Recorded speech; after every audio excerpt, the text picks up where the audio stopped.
ang sitwasyon natin ngayon parang isang palubog na kumpanya. Yung presidente wala na talaga kurak. Lahat ng empleyado gustong lumaban. Ang iniisip nila, pag lumaban ako, sipain lang ako nitong gagong presidente, dahil empleyado lang ako. So yung vice president ng company, hinihintay nung mga empleyado na manindigan. Kasi pag yun na nanindigan, lahat yung sasama. Mas matibay siya. So hindi tayo, kaya yung sinasabi ni Kong Jing, ni Atty. Manny, ni Kuya Eric, lahat tayo dito, hindi pwedeng tayo yung gagalaw na walang ulo. Kasi pag vice president ng company ang gumalaw, legal yun. Kasi siya ang alter ego ng presidente. Bago lumubog ang kumpanya, kailangan i-save niya yung company. So, hindi tayo matatakot na lumaban kung nanindigan na si Sara. Bakit? Hindi tayo pababayaan ni Sara eh. Mayroon tayo. So, kailangan DP, maintindihan mo ito. Bago lumubog ang bansa natin, manindigan ka na. Manindigan ka na.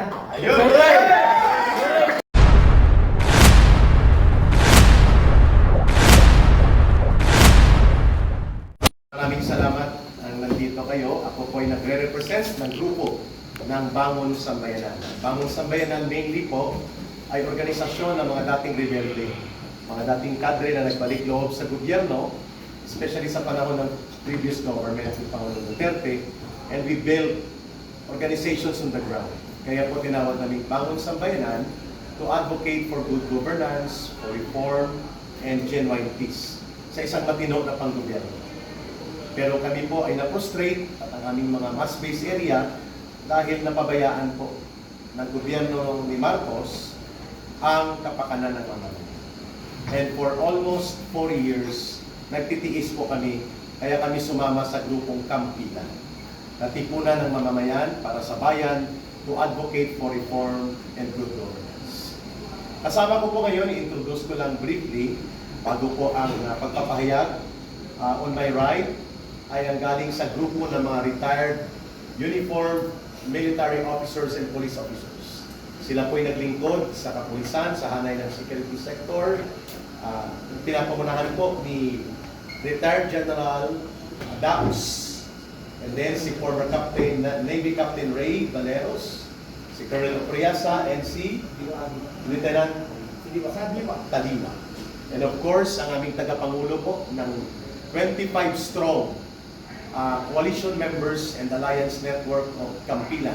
25 organisasyon po ito na aktibo, pinamunuan ni dating political advisor to the President, Pangulong Duterte, Atty. Jing Paras. Ayan po siya. Si Atty. Manny Luna is a crusader lawyer against graft and corruption.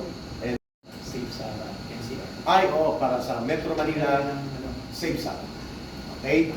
And then si Brother Hens, siya po ay isa sa main organizer, mobilizer ng riding community in the country. Yung mga riders at lahat po na nabubuhay sa motorbike. Si Hens ay Duterte Riders Support Team Duterte Riders Team and Duterte Group of Rider Philippines. Malaki po ito ng community. At kami naman po ay network mainly ng urban poor communities sa Metro Manila and KCPs. Inday Cares, kasama po natin sa parallel ang non-government organization na Inday Cares. They care and they cannot less care. So therefore they are here. They always care. So ito po, una, number 1, malala na po at malalim ang problema ng ating bansa. Paulit-ulit po ang mga paglubha ng kahirapan, kaguluhan sa politika, at ang tinatamaan po taong bayan, mga mamamayan. Democratic institutions are being destroyed systematically, never seen before since after the martial law sa tatay ni Bongbong Marcos Jr. And so therefore, kumilos ang taong bayan. Pero sa pagkilos na ito ng taong bayan, mga kababayan, nakita po natin na isang malaking kakulangan na nanawagan tayo ng pananagutan at ng paniningil ng taong bayan sa 1.9 trillion pesos na pandarambong sa mga ghost or mga substandard flood control projects. Nanawagan tayo sa pag-abuso at pagwaldas, pagkurakot sa pondo ng bayan, and yet, dinidedma tayo ni Marcos Jr. I'm talking about yung tayo, yung mamamayang Pilipino. Wala siyang pakialam at bagkos pinalala pa niya ang krisis politika at pinalala pa niya ang krisis sa ekonomiya. people are in miserable conditions right now, mga kababayan. Kaya po, sa pag-uusap na ito, maraming salamat sa inyong pagdalo dito. Bring out the message. Ang taong bayan na naninindigan ay kailangang pagkaisahin. Kailangang may mamuno upang ito ay mabuo bilang isang malakas na puwersa sa pagsusulong ng mapayapang pagbabago. Hindi magaganap ang pagbabago kung walang mamumuno, kung walang direksyon, at kung kalat-kalat ang mga inisyatiba at mga pagkilos. Wala kaming ibang nakikita sa grupo na ito at marahil sasabihin na rin namin ang mayoriya ng sentimiento ng taong bayan. Naniniwala sila that the legitimate alternative leader that can bring unity sa pagkilos ng taong bayan at pagbubuo ng tamang direksyon sa pagbabago at reforma sa gobyerno is none other than the Vice President, Sara Duterte. But that call for her to lead our people in our country is voluntary on her part. But on our part, it is already an obligation to call on her. To respond to the call is voluntary on her part. But to call on her to lead is an obligation for us. Kasi among us and all other organizations, iisa lang po ang mayroong mandato na ibinigay ng mahigit 32 million Filipinos na nagtiwala sa kanya that she can be the leader of this country. Walang iba, kundi ang Vice President, Sara Duterte. Pagbabago at pagkilos sa totoong pagbibigay katarungan sa problema natin kay Marcos Jr. at sa kanyang gobyerno. Walang ibang solusyon kung hindi dapat may mamumuno na sa ating mamamayan at sa pagkilos ng buong sambayanan. I will have Attorney Jing Paras to start it off and we will provide solidarity reaction after him. Maraming salamat kay Eric Celis na matagal nang naninindigan kasama natin sa pagkilos for so many months or even already in the last 2 years naninindigan at hinihikayat natin na magkaroon ng reforma pero palala ng palala ang ating akong pangalan eh. Ang pangalan namin ay isang concerned Filipino. Siya isang concerned Filipino. Siya isang concerned Filipino. Wala pong importante, hindi po importante yung pangalan. Ang importante yung message namin sa ating mahal na Vice Presidente. Yun. So, lumabas na siya in the open, call on the people to unite with her and denounce this government. So wala po itong political color, sir. Walang Wala, open. political color. It's for the people. It's for the country. Okay. Yes. Maliban po kay BP Sara, sino pa po ang maaari niyo panawagan, sir, para sa mga Na mag-lead. isinusulong po ninyo para mag-lead? Well, unang-una, kung lalabas si BP Sara, tiyak hihikayat din namin yung mga senador Yes. na naniniwala sa kanya. We're calling Yung in the mga Senate. congressman na naniniwala sa kanya. Tama. And even men in uniform na naniniwala sa kanya. Na maninindigan para sa taong bayan. Open to. And we believe, Gobyerno at nagkapistuhan na nilustay ang pera ng mga mamamayan, trilyon-trilyon. So, pero sa aming pagkilos, iba-iba ang aksyon. Nandito, katabi ko si Kuyang Ray Valeros, representing the UPI, si Lamani, they represent, halos lahat dito, and so many others who are not here, they represent the sentiments of the Filipino people. correct. Especially those who are angry, those who are restless, those who are so disappointed with the government. Pero all our expressions, all our lahat natin magkikilos ay sporadic. Isa dito, isa doon, isa dito, isa doon. Wala pong unifying force. Na minsan nagkaka-conflict in the ideas kasi wala pong nag-unite. Kaya dumating kami, nagkasundo kami sa isang panawagan na hinikayat namin ang ating Vice Presidente Sara Duterte na lumabas na siya, maninindigan bilang isang leader ng maraming taong bayan na nandyan lang sa kanilang pamamahay, nandyan. Ang pinakamalakas na democratic opposition sa bansa nito. Yes. Yan ang aming in-expect at sigurado kami magaganap yon. Hindi pa mangyayari na si Marcos ay makakaramdam ng pagkatakot sa pagdagsa ng daluyong ng protesta ng taong bayan until there will be a strong leader Unified. na mag-unify ng pwersang ito. At yan ang aming panawagan na magiging role ni Vice President Sara Duterte. I would like to add, Ha? Kasi kung leader ka, dapat lumabas ka. Yes, we agree. Manawagan ka, dapat the people are swarming over you. Hindi yung maghintay ka pa noong 2028, napakalayo ka nun eh. Ubos na kami. Baka maubos na tayo sa kakahuli ni Matibag at yung mga ibang baka maubusin na yung mga tao sa hay. Ubos na. isa pa, there's a threat by Matibag. Sinasabi niya, although I consider it a bluff, kasi wala naman siyang pinakitang warrant that when they were attempting to arrest Senator Bato, na mayroong mga lalabas na warrants against other personalities. You know, he's advancing that, and I don't trust this guy. Because doon sa ginawa niya sa Senado, I was there. I was outside together with the other rallies nung mangyari yun.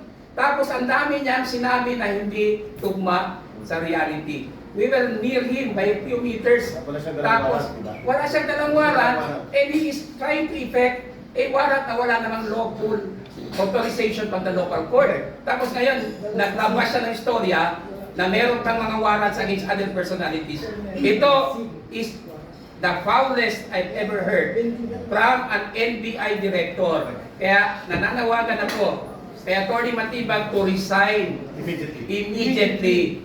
Kasi hindi na niya ginagampanan ng tama ang kanyang tungkulin. Politika na ang ginagawa niya.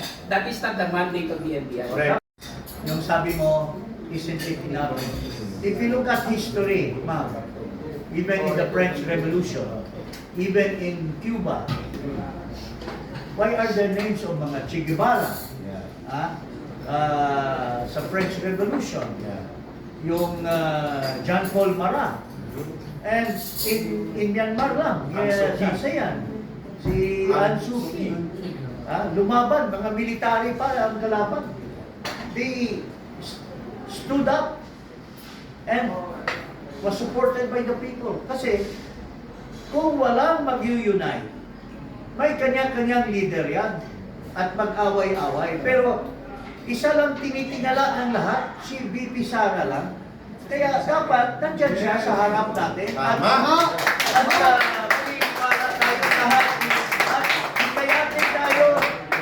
You know, if there was Moses, she is the modern Moses. She will bring us to the promised land. Correct.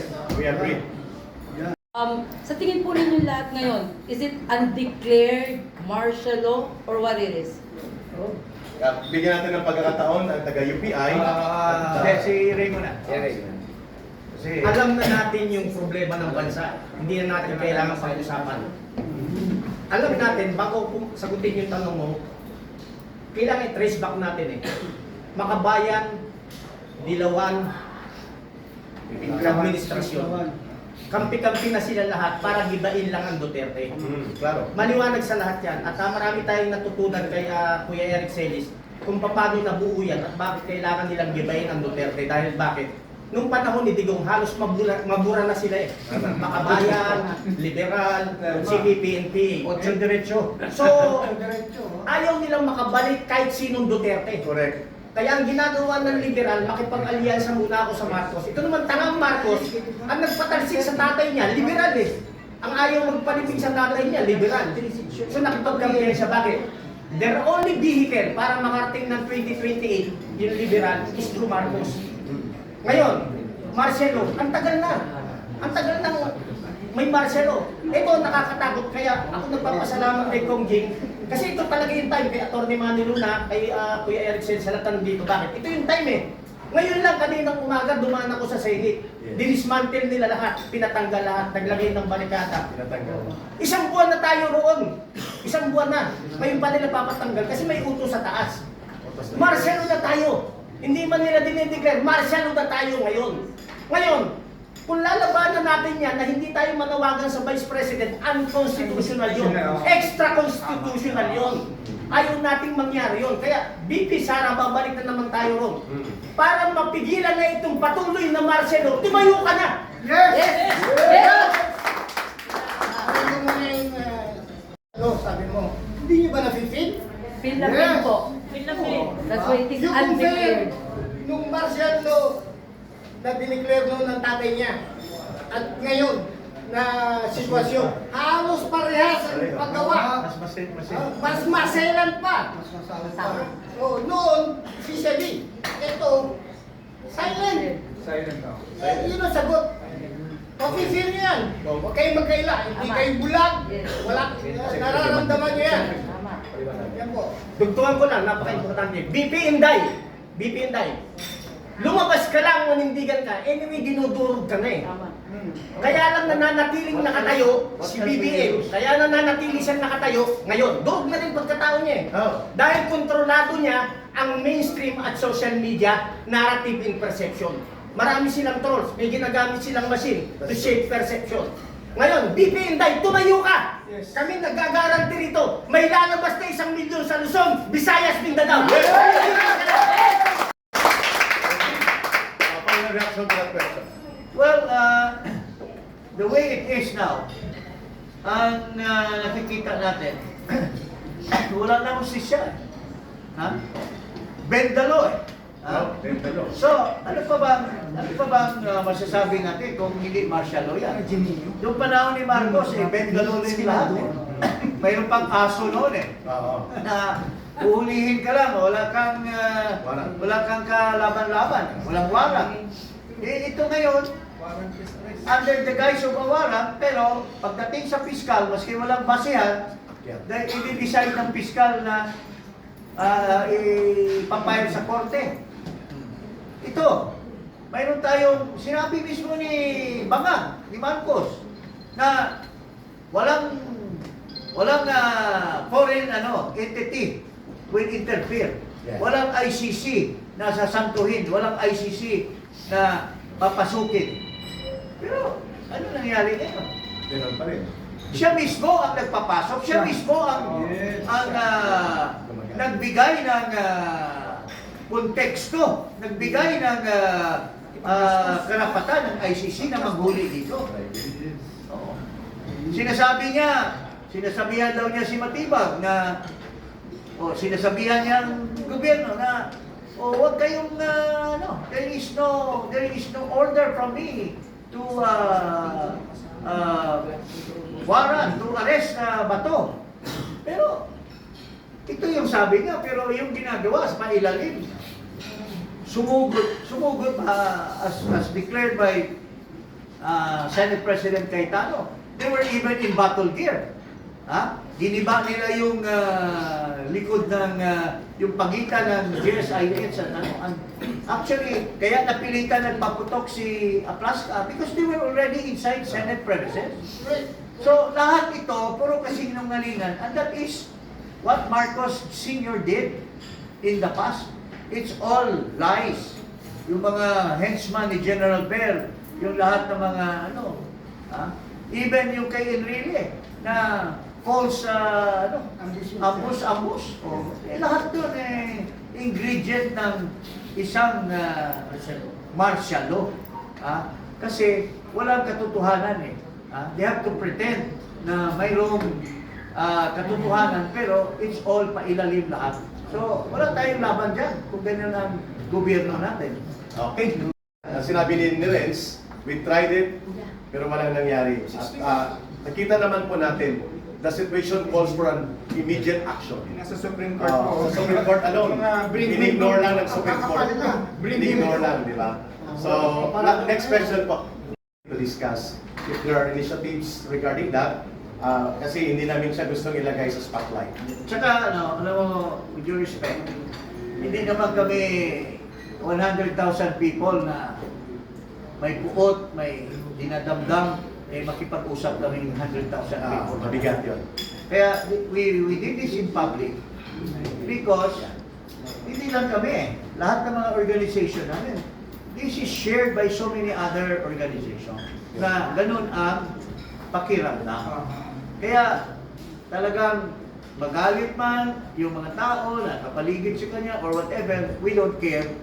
Basta pinaabot namin ang sentimento ng mga tao na nakikita namin araw-araw. Sa tagal na kaming nasa kalye, nananawagan, hindi namin mabuo-buo. Kasi sinasabi nila, sino bang leader yan? Leader dito, leader doon, leader dito. Pero kung mag-isa lang yung leader, nandiyan kami lahat. At isa lang ang komando. Yes. Yes. Diba? Doon natin makikita. Kasi pag tumayo si BP, yung nasa mga sarili ng bahay, yung tinatawag ng mga fence-sitter, na silent majority, na may puot sa kanilang puso, may puot sa kanilang damdamin, maglalabasan yun. Kasi kung naninindigan nga yung isang vice president, sino pa kaya tayo na hindi natin ilabas yung sentimento natin? Correct. Kaya magpupuntahan lahat yan. Ang tawag niyan is spontaneous. Spontaneous reaction. Spontaneous yan. Now, kung hindi maging totoo na itong mga tao na naninindigan at may damdamin, hindi totoo. Makikita din yan. Hindi pala ako tatakbong presidente, wala pa lang nagsusupport sa akin. Di ba? That is also one test. Barometer yan. And at least, klaro, if she did it, at leader ay sigurista. Tama. Sa lahat ng pagkakataon. Ang isang maayos na leader at matapang at matatag ay leader na handang umarap sa panganib at risiko. Lalo pa kung kasama niya ang kanyang mamamayan. Walang desisyon na walang kakibak na risiko o panganib. Hindi namin sinasabi na inisgo niya yung sarili niya. Ang sinasabi namin, it will be voluntary on our part. But on our part, it will be mandatory for us to ask her kasi kami ay mamamayang Pilipino. And we're looking at her as the leader. At sinasabi namin, ulitin natin, walang kasaysayan ng kilusang masa o anumang mga paglaban ng mamamayan sa mapanupil at abusadong gobyerno na nagtatagumpay kung walang alternatibong leader na namumuno at nagbubuo at nagbubuklod sa pagkilos ng mamamayan. And that situation now is calling for Vice President Sara Duterte to be a part directly, to be involved in the People's Democratic Opposition Movement. At kung may risgo man ito, willing kami mag-join sa kanya sa risgo. Baka tinatanong yung paano kung arisgohin siya at ipapakulong siya. Pagkulong tayo lahat. Lahat tayo sasama sa kanya. Di ba? Wala kang pera. 6 ang kasong kinakaharap ko. Linggo-linggo may hearing ko ako, mga kababayan. I could have decided to escape. I could have stayed abroad at nag-asylum. Ba't ako bumalik? Yun ang tanong sa akin ng mga kasama dun sa US, sa Canada. Alam mong maiipit ka, ba't ka babalik? Anong sabi ko? Mahirap po talikuran ang konsensya na sinasabi sa akin I should be part ng pagkilos ng taong bayan. Baka sinasabi mo lang dahil hindi ka naman Vice President. The more that the Vice President should be standing tall for the people in the country because she has the mandate and sovereign will granted by the people sa kanya. Kanya yung bumoto. Kami nga wala Si Ka Eric po, sa kanyang sinabi po ngayon, yung po dapat ang ating pinuno na namumuno. Yung meron po tayong patriotism na wala doon sa taong namumuno sa atin ngayon, Ayun. which is si BBM. So, mapalad po tayo, meron po mga kagaya po nito mga tao na meron pagmamahal sa bayan. Yun, thank you. Hindi ito para kay BP, matalino siya abogado yan. Ito ay para sa ating lahat. Ang sitwasyon natin ngayon, parang isang palubog na kumpanya. Yung presidente, wala na talaga kurak. Lahat ng empleyado gustong lumaban. Ang iniisip nila, pag lumaban ako, sipain lang ito nitong gagong presidente, dahil empleyado lang ako. So yung vice president ng company, hinihintay nung mga empleyado na manindigan. Kasi pag yun ang nanindigan, lahat yun sasama. Mas matibay siya. So hindi tayo, kaya yung sinasabi ni Kong Jing, ni Atty. Manny, ni Kuya Eric, lahat tayo rito, hindi pwedeng tayo yung gagalaw na walang ulo. Kasi pag Vice President ng kampanya ang gumalaw, legal yun. Kasi siya ang alter ego ng Presidente. Bago lumubog ang kumpanya, kailangan i-save niya yung company. Correct. So, hindi tayo matatakot na lumaban kung nanindigan na si Sara. Bakit? Hindi tayo pababayaan ni Sara eh. Mayroon tayong... So, kailangan, awayan. DP, maintindihan mo ito. Bago lumubog ang bansa natin, manindigan ka na. Ayun! By faith. So kung itong ginagawa natin ay may basbas ng Panginoon, ito yung lalabas na sinasabi ni Kong Jing Taras, another Moises. Biblically speaking, hindi yan tayo ng Diyos kung tatayuan tayo ni Vice President Inday Sara Duterte. Okay. Marami na akong running na puntahan. Malapit ako sa mga active ng pulis. Dahil nararamdaman ko yung nararamdaman nila dahil sumusunod lang sila sa ano. Alam mo ang gulong sa akin? Sir, alam ko ang ano ginagawa namin ng trabaho namin. Pero honestly, pag ano, may mag-lead ano, lalabas sila. Yung mga, lalo yung mga lower rank, non-officers rank, marami. Kasi apektado din yung pamilya nila eh. Maniwala kayo. Sanay ng ano, ng men in uniform. Kasi alam po nila na part din yung pamilya nila. Sir, sa inyo na po nang galing, sir. Brother Kapit, may dagdag lang na pag-clarify si Atty. Manilo. Then, Yeah. question lang. Alam nyo yung ating military establishment. May record na sila eh. 2 beses sila tumayo para sa Pilipino. History. Diba? It's a 1 and it's a 2. Kaya hindi na namin dapat sagutin yan. Alam na natin kung ano Alam na ang natin yan. Okay. History will tell us kung anong magiging That is the reaction nila kung mayroong namumuno. Final question, pagka-PL, kung wala na po